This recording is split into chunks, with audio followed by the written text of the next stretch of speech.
I think we all recognize, and it's well mentioned throughout the industry, the human element is a big issue. It's a big problem. It's the major cause of casualties, or contributing factor on casualties. Question is, are we doing better with respect to that?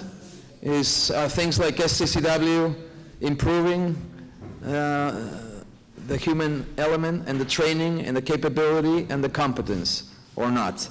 We have a gap. The question is, where is the gap? Where is the gap when it comes to the human element? Is it on the bridge? Is it on the guy running the crane at the terminal? Is it the freight forwarder? Is it the designer? Is it class? Is the classification process helping or making things worse? So I like the panel to focus on this human element gap, as I call it, right?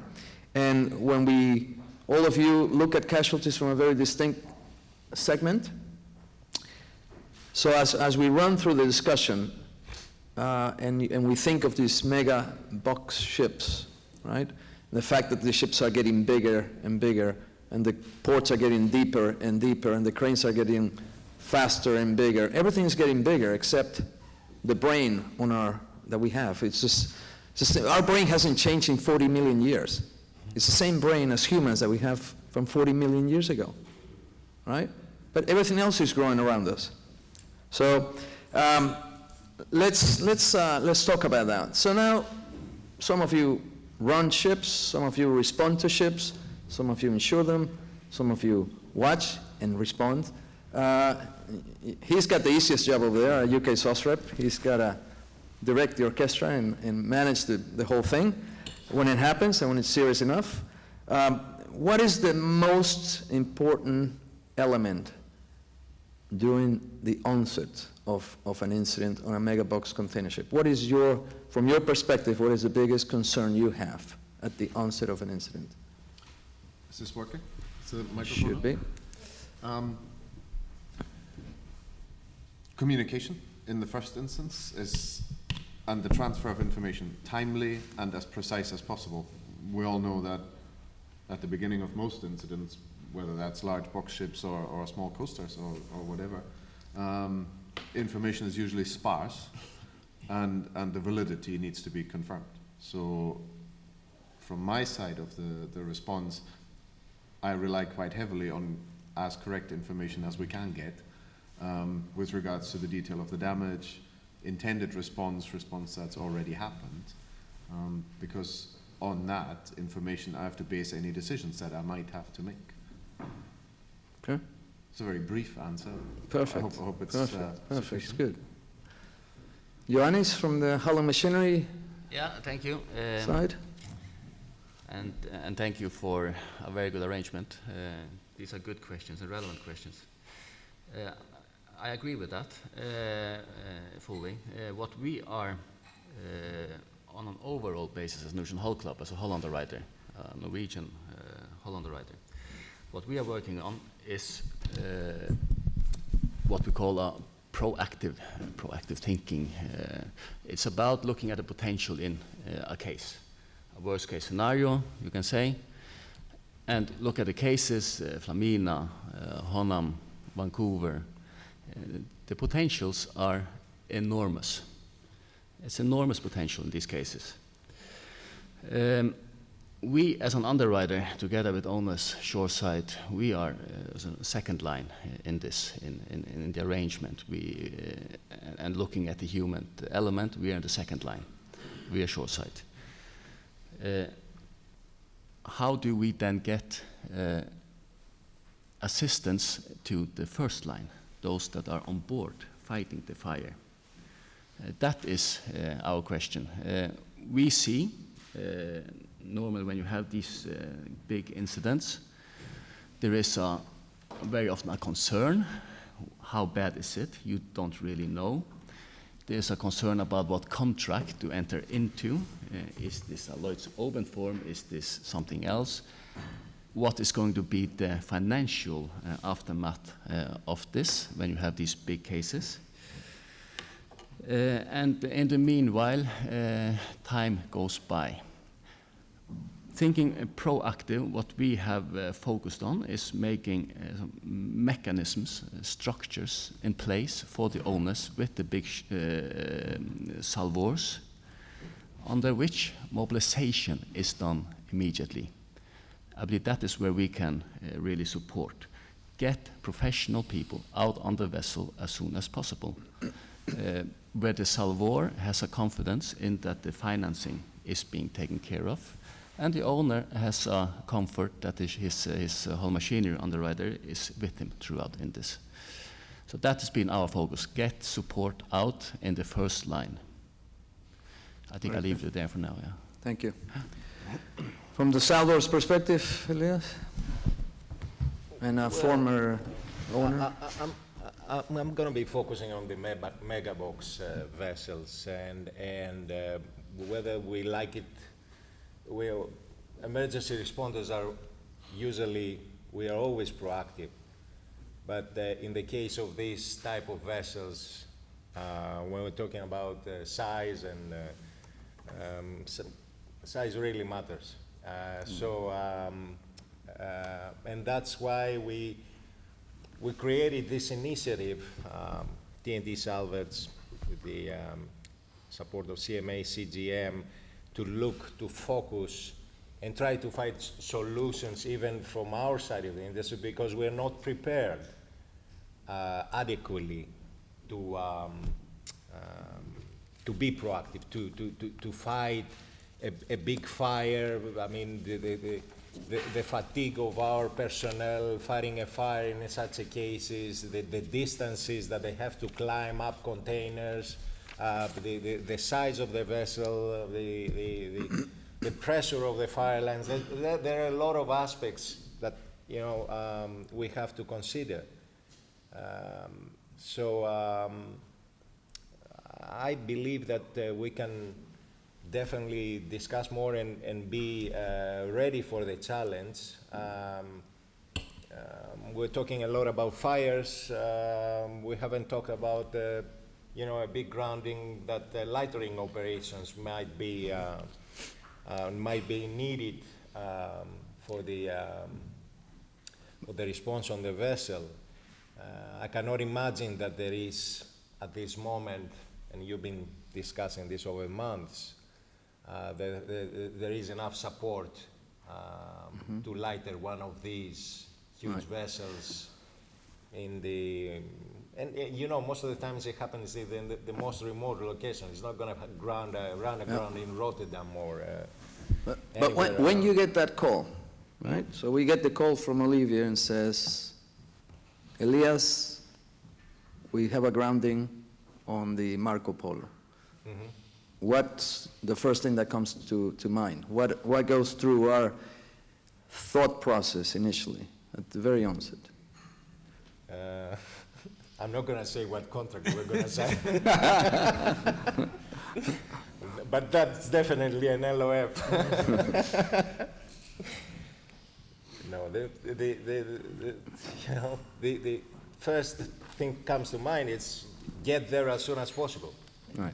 The whole process, the logistics, how we're gonna support our team, how we're gonna get our team as fast. I mean, the US regulations, for instance, impose several timelines for a response, right? What did we do? We got a Learjet and we're flying people out there, because otherwise it's not possible to use commercial airlines and fly them out. So at the end of the day, it's the response is similar to any casualty, whether it's big or small. It mostly has to do with the size of the team and the size of the equipment that you have to mobilize, the tags, the support, whatever you need to respond to the incident. Okay. What about Jim? You might want to explain a little bit what the network does.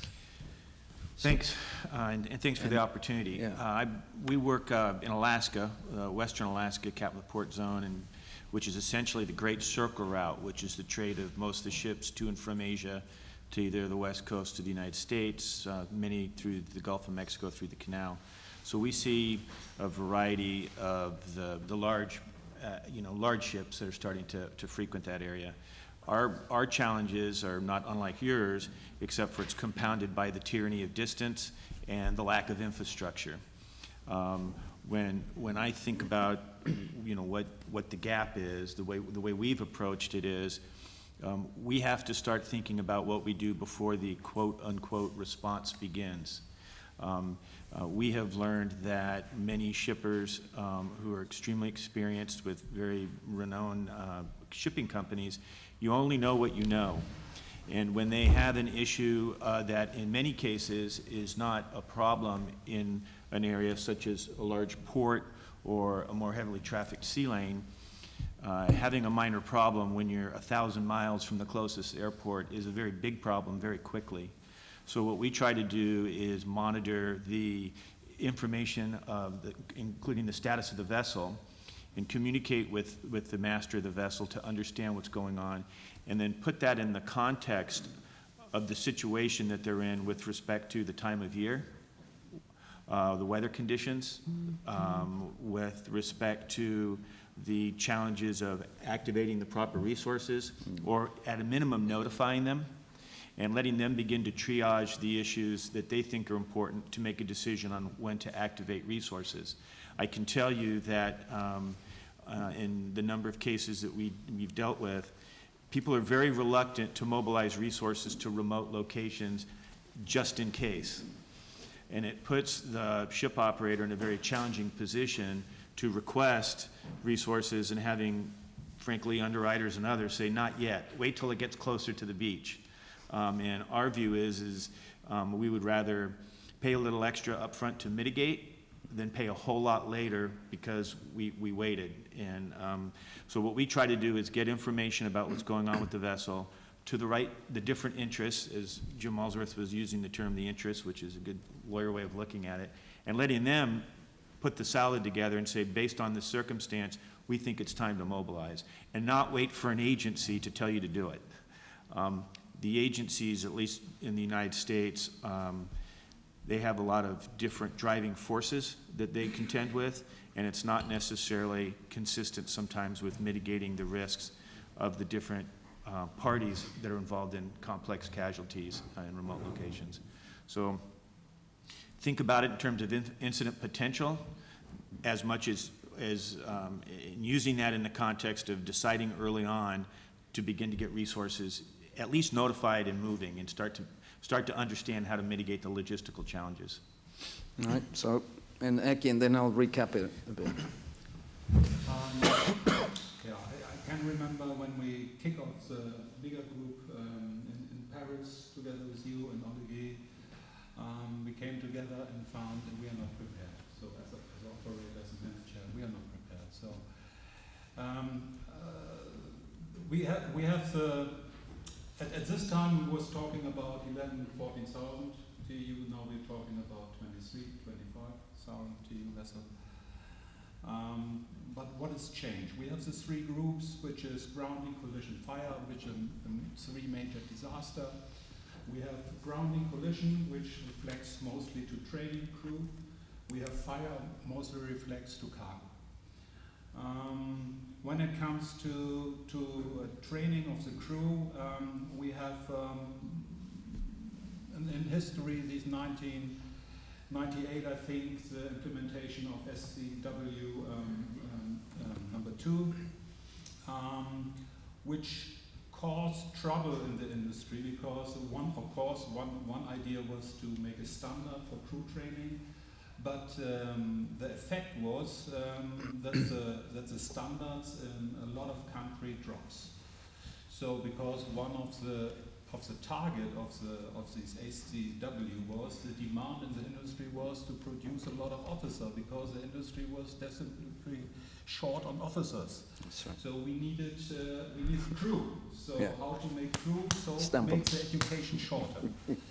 So that ends up that nowadays each company, Olivier, you have your own training schedule, how to hire. So this is not when the crew is coming to our company, say, hey, I have license, now put me on the 25,000 TEU vessel. So we have to make our own training, extensive own training, because we think the crew is not ready when they leave school. We have problems with the legislation in the wider sense, training. A tiny example, actors. So we change. There are good reasons for this. We change from paper charts to actors. The actors, the IMO, decided, we put some settings to the actors. So the electronic sea chart has now settings which allow the crew or the officer to make, to vanish a sandbank, to vanish rock, to vanish shallow water, which cause problems for the grounding effect. And when it's grounding effect, we later come to the issue with the fully automatic twist locks, and we have disaster. So we are still talking about a ship, and one piece of ship. When we 30 years ago, there was one ship, maybe 1,000 TEU. The risk was okay, we can handle. Now we are talking one piece of ship 23,000 TEU, and the risk with the undeclared cargo, with we just heard on what was the number, John? It was 600 TEU undeclared cargo per vessel. This is amazing. So this is, the crew cannot handle this. So what we appreciate that we try to conquer equipment, how to build a vessel.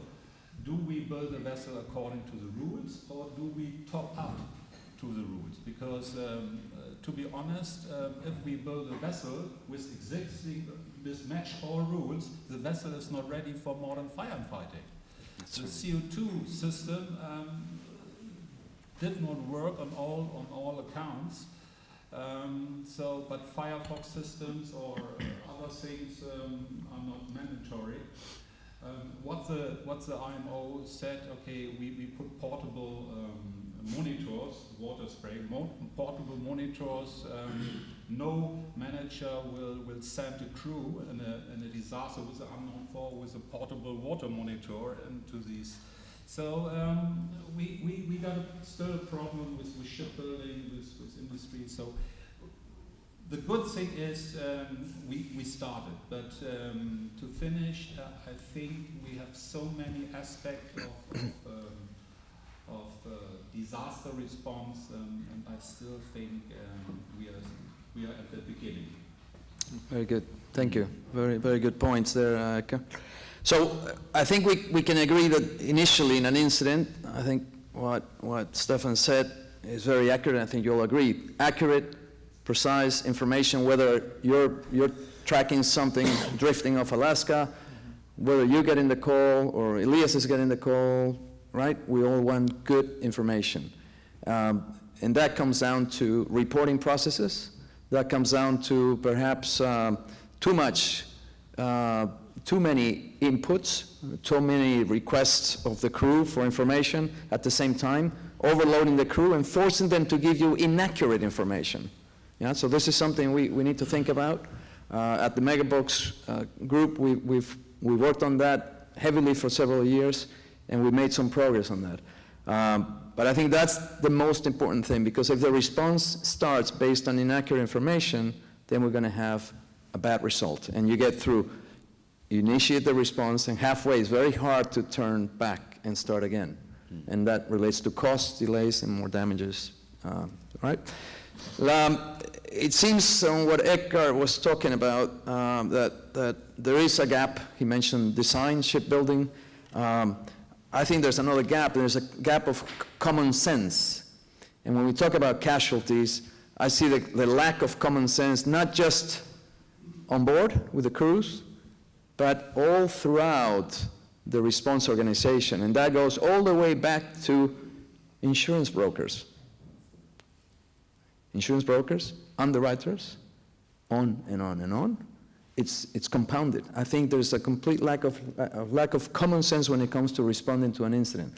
How do we, I mean, when we had Telex and we had Sparky on board, the ship didn't leave if Sparky wasn't on board.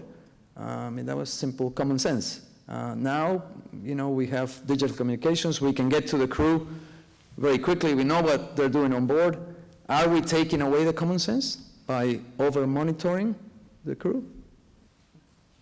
Let's talk about that, common sense during our response. Well, I think common sense on my side of the response might translate to something completely different than common sense on the ship, because the expectations are different, and how to deal with the expectations is different. To go to your question with regards to overloading and taking away common sense, I think there is an element of overloading. You said earlier, we still have the same brain as we had millions of years ago in a way. Yet we intentionally overload it, because it must be intentional what we're doing. It's not, none of this is accident. Well, the accident is what happens as a consequence. But we're taking away people's ability to think for themselves. And the intentions are good, no doubt, because otherwise, why would we put in place all these systems if we didn't have the best interest of all at heart? But at the same time, we're taking away people's ability to actually make their own decisions based on, and there's an issue with training. If we shorten the training, then how do we ensure that people gather the experience? Now, experience only comes with encountering situations. But if you don't give people the proper tools, they can't execute the job properly. So it's a circle that at some point will need to break. But how that's done, I'm not quite sure. I mean, I've heard over the years, when it comes to electronic navigation and so on, people have forgotten to look out the bridge window. Yep. Which, if you think about it, that's just absurd. But we are then all faced with the consequences of an incident, but time and again we go back to the root causes, and we notice the same things happening over again. And Jim said earlier about, we always need a disaster to actually change something. There's something absurd in that as well, because we know a disaster is going to happen, but yet we still wait to make effective changes, rather than actually thinking, well, in part we're doing this here, but we're discussing it. What comes out as an action of it is a different thing. Yet we still wait for the disaster to happen to then all go and say, well, we've said this for years. And that, in my mind, well, we are in that situation, and we'll need to change something. Changes have been made to a variety of aspects around shipping, but we're still not there, because we're still dealing with people, and people have a certain capacity, and if we reduce crew number on ships, then you are overloading them as that's a design flaw. That's right. Yet here we are, and we rely on that system at the same time. So I'm not sure. I mean, the solution has got to be a global one. It can't be just driven by one side. There needs to be global recognition that parties need to sit together to fix the issues. Correct. Yeah. Joannis? Sorry, and that's a non-answer. But No, I didn't expect an answer. It's a difficult question, and I think in these type of cases, big collision cases, fire cases, crew is stressed, crew is overloaded, and the situation makes them overloaded. And to some extent, I believe perhaps it is impossible to make that disappear. You can do much with training from a ship owner's side of the crew on board. And from an underwriter side, the hull underwriter side, we see that the difference between a crew that has done everything well in a fire contingency response and a crew that has not performed as well has been the situation, or has been the difference between a CTL and a vessel that is repaired a month or two later and sailing again. We have seen those. So that part is about training, of course, a lot of training. And then we come back to, from an underwriter in the second line, our focus, where we can support our members, the ship owners, that is to get professional people, mobilize immediately, don't worry about the contract, get professional people out there to support the crew members in the first line, give them necessary support. Then we see bigger cases where you come to simple thing, provisions. You have fire on board, provisions, breathing apparatuses, refill them, so all of the practical things, how to get, give the crew the basics. So that it's and where this is not sufficient. So we see that as well, and you need to deviate, talk with other vessels. If you're a big ship owner, they maybe have other vessels going the same line, then deviate them, get provisions on board to support the crew with all those necessities. But to sum up, I do not believe that the stresses on a crew is experiencing on board can be taken out. It's probably not possible. Our focus is to give them support in the first line. Okay. Elias? Well, I think that the industry is not so much working on supporting the human element. Basically, I think that they want to eliminate it. And it's my wife works for a major classification society. She's on the technology department, and they're talking now about smart ships, and later on automated ships running all over. First of all, we don't understand that we move the problem, the human element problem, we move it from the ship to the office. So responsibilities and liabilities will come to the office, which is, I mean, at the end of the day, you cannot replace everybody with automation or robots or whatever. One day maybe, but and I usually tell my wife, you know, for the emergency responders for the salvage industry, we can't wait for automated ships. I mean, we're going to be so busy that I don't think that the human element is the major contributing factor. It sounds that it is the human element because it's insurable and the insurance pay is fast, but I don't think most of the cases is just that the human error is the contributing factor to most of the major incidents. You know, having a background, being Greek, most of the cases I would say it's a freak accident, or somebody gave you the evil eye, and that's happened. When I was a ship manager, the proactive measures we used to take was having a priest every year at the beginning of the year, doing a blessing and saying no collisions. Part of the blessing was no collisions, no groundings, no. So it must be some power that was helping us. I didn't have any major incidents. Did it help? It did help, yeah. Jim, up in Alaska, you have a very intricate group of stakeholders, right? The native population and so forth. When you guys identify one of your clients that's in trouble within your region there, I mean, communication's got to be critical, right? Getting the right information and getting that word out, and then managing those stakeholders. I mean, and there's got to be some common sense there. I don't know, but I mean, they're so diverse. How do you instill that or preach that to people? Well, I think, you know, common sense is probably like art. You know it when you see it. You know, I mean, it's everybody has a view of what's sensible to them. I guess what occurs to me is that the politics of an organization or the politics of a circumstance in many cases is part of the filter of what is common sense. And when you look at a complex marine casualty, I think we try to focus on the before because we have a high degree of confidence that the after involves a lot of experts that can come in and help out. But it's that before component. And so when you think it's common sense to say, well, my ship is broken down, and I'm 1,000 miles away from the closest port, but I'm 40 miles off the beach, maybe I should call somebody. Well, in many cases, I would think that's common sense.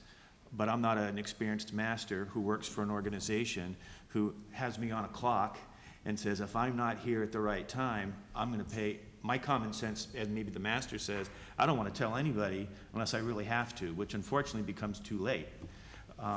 So what I see is what drives a lot of the common sense is, what's your lens? If my lens is an underwriter, or my lens is a ship owner or charterer or a salver, I see things differently. And I think that the trick is try to first recognize that, and then when these folks come together, try to come up with what is the common picture, and that's obviously information and circumstance.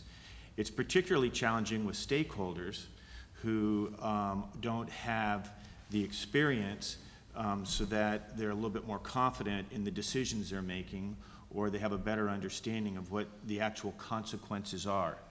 I mean, everybody, Alaska is Exxon Valdez, and everybody thinks about the big tanker spill. It's sort of the study of one, okay? So they think in terms of a big oil spill. So when I think of the Marco Polo coming through the Aleutian Islands, all I could think about, what are we going to do with the containers? Forget the oil. If the oil is on the beach, that's the least of our problems. But for the stakeholders, that wasn't. That was their main concern. So it's a matter of sort of what their lens is and what their focal point is. And I think we just have to be sensitive that people are all coming from different angles, and what's common sense to them might be complete lunacy to somebody who's actually got the experience. But you've got to recognize that's their filter and work with it. I hear a lot about training, and what we see between the different ships is that a lot of them have training, but their corporate culture doesn't always allow them to exercise it as they do in the classroom when it comes to real life.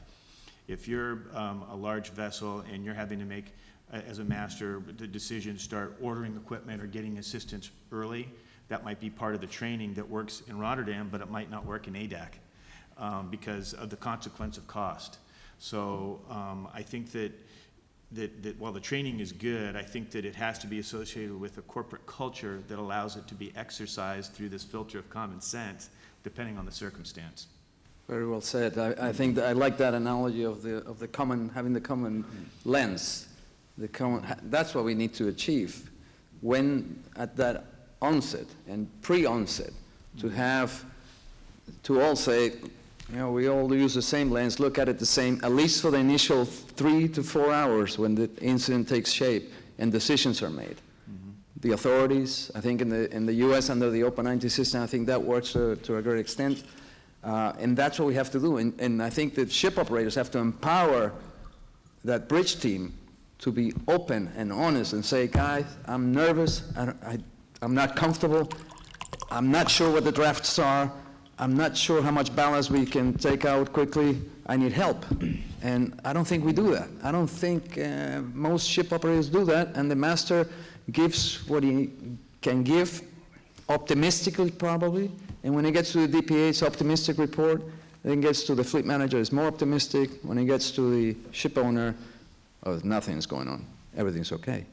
The reality is it's something probably very wrong, and that delays getting what Joannis preaches, which is to get professionals there as quick as possible to help them out. So how can we improve training? How can we do better at the training side? I think of when you take the driving lessons in the US, especially in Texas, they show you these gory pictures of accidents and bloody bodies throughout. If you crash your car, this is what's going to happen, and you're going to go to jail, we're going to lock you up, and here are the fines. I don't think we do that enough when we train in the Manila training centers and all that. We don't, nautical schools don't teach young cadets, when you run aground, this is what you do. When you have a fire, this way, because then they would be teaching them the wrong thing. Well, you're teaching me the wrong way because I'm going to run aground and I'm going to collide. There's a disconnect in the whole system. How can we improve that, Eki? Yeah, we have to be cautious not to overload the crew. comes to grounding, collision, and fire, when it comes to grounding and collision, I fully agree that the technique we have now on board is extensive. So who is looking out of the window? I think this was a good remark. On the other hand, one legislation, we was hitting on the legislation all the time. One legislation was a good one. It was a ILO, the ILO, for the working hours and rest hours regulation. I think everybody in this room has an example where fatigue was a root cause of accidents. So this is at least a starting to release some of the stress of the crew. And the other major part is providing the correct tools and providing maintenance when it's needed. So consider the fire equipment and the bridge equipment and the local control from the engine room as critical equipment and treat it, so if something happens, get it in the next port. Otherwise, you increase the stress of the crew, and the captain is always in a difficult position. When it comes to communication in the first instance, in the first hour, I would say communication should be limited, because this is the hour of the captain, and everything what he did in the first hour is so important for the entire case. So the orders he gives in the first hour are much more important than to involve everybody, write reports, send emails. No, this is his hour. He should take care of the crew, safety of the crew, exclamation mark. And try, at least when it comes to a fire, if there is a chance to extinguish at least. So solution for the various things is not only relate on the regulation which is available, but you have, each company has to put on top on additional measurements when it comes to help the crew, not only help the office with paperwork, but help the crew to be more efficient when it comes to avoid disaster. Thank you. We open it to the audience for a quick rounds. Any thoughts? Yes, we have a thought in the back. Thank you, Mr. Chairman. Good morning, distinguished participants. Gurpreet Singh Gota, ex-IMO. Just was looking at the topics, the 5 issues mentioned in the panel discussion. I think safe pilotage issues are very relevant. You might recall this July, there was a paper by IMPA to the implementation of IMO Instrument Subcommittee at a 6th session, highlighting the incidents involving ultra-large container ships while docking. So I think the operational safety and the enhancement of safe berthing procedures in ports is something we need to look at. This has been endorsed by the working group at III 6. And also there's the lack of deficiency in the master pilot exchange. It boils down to the human element. People are not familiar with Resolution A960 Annex 2. Plus, there's the commercial pressures and KPIs for ports. I think I'll keep it short and sweet. Thank you. Thank you for that. Tom? Yes, hi, me again. Yeah, just to share something about how to train our crew. What I do in our loss prevention program, we run for the dual officers. We have it quarterly, 10 days in our house in Hamburg, in addition to what we do in Manila, in our crewing manager office in Manila. What I do when I talk to the masters, and I'm not a master, but I can handle casualty. So I explain to them how the industry, the tug industry, actually works. So when they have a problem with the main engine and they try to fix it, and they say, look at the chart, and they say, I have actually 48 hours before my ship gets into problem because of wind and current direction. I can calculate it and I say, oh, roughly 48 hours, and then it's going to be a problem for me. So they try to fix the main engine problem, and they ask the chief engineer, so is it working well? And the chief reports back, yeah, I'm getting there. And the time difference gets smaller and smaller until the problem occurs. And then they have, all of a sudden, because wind and the current is changing, all of a sudden, instead of having 48 hours, they have only 10 or even less hours before they hit the rocks. And then they call us, or they may be actually already in contact with the superintendent, but the superintendent is not really reporting to us, who are in charge of getting the tugs there. So then there are 6 hours to go, and then I get a call and say, Tom, actually we can't fix the main engine problem. Can you give me a tug? And I say, yeah, of course I can give you a tug. Here it is. I just have it in my pocket. No, of course I don't have it in my pocket, stupid. And it takes me 48 hours to get one. Before I find the right suitable tug, the tug has to mobilize. I don't have to explain all the expert what needs to be done to get a tug out. If you find a tug and then get the tug to the ship, at least 48 hours or whatever. I mean, never within 10 hours you get a tug out there. Even if you're drifting in front of Florida, you get no tug from Florida out of the harbor at all. So you have to search around.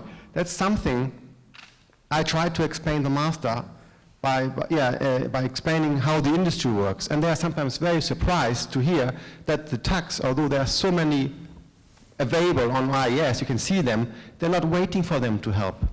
That's something I always stress to them, because then they understand that they should report minor problems to us early enough so we can already search for suitable tugs. And if you don't need them, that's fine.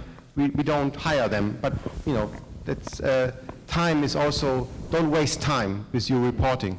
That's instilling common sense, right? Simple thought, but yeah. Anybody else? Any other thoughts? Olivia? Yes, I want to highlight 2 points. So the first is about the training, for sure. So I say Eckart, for sure, if we need a seafarer with STCW certification, this is not sufficient today. We need to have our own certification, and I'm not sure that if we have somebody from Vietnam with a STCW certificate and from UK or France, this is the same level of certificate. I know the answer, but I am not sure. This is one point. And the second point is communication. Communication is not only from vessel, shore vessel. We need this communication where there is something wrong. This is too late. Maybe the internal communication is very important. We can see with the nautical events we had during last months or last years, there is misunderstanding communication between the master and the crew. Because when the master has some idea or some nautical idea for his vessel, sometimes is wrong because it's tired or I don't know. Nobody in the bridge say, "Oh, master, you have to go on the right, not on the left." Nobody, because they are young, because there are some cultural effect, and I don't know. So we try to improve this internal communication, to have somebody on board before the accident to say that the master, that is not good. And this is the reason why we try to develop a mentor system. This is the experienced captain of the company, not only in CMACGM, I know Maersk, NSB and so on do the same, to go on board, to explain or to share the experience with not only the master, but only the young officers, to increase the nautical culture and to improve before the accident. This is the plan. Jim?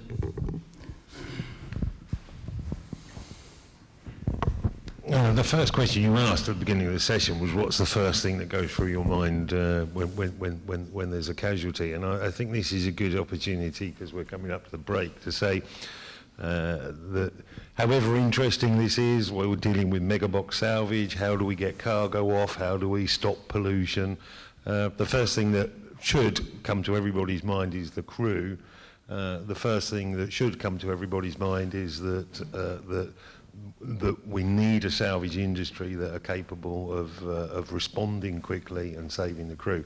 And in that regard, I just wanted to say to Mauricio, and to congratulate T&T. The last 4 crew members of the Golden Ray were rescued last night.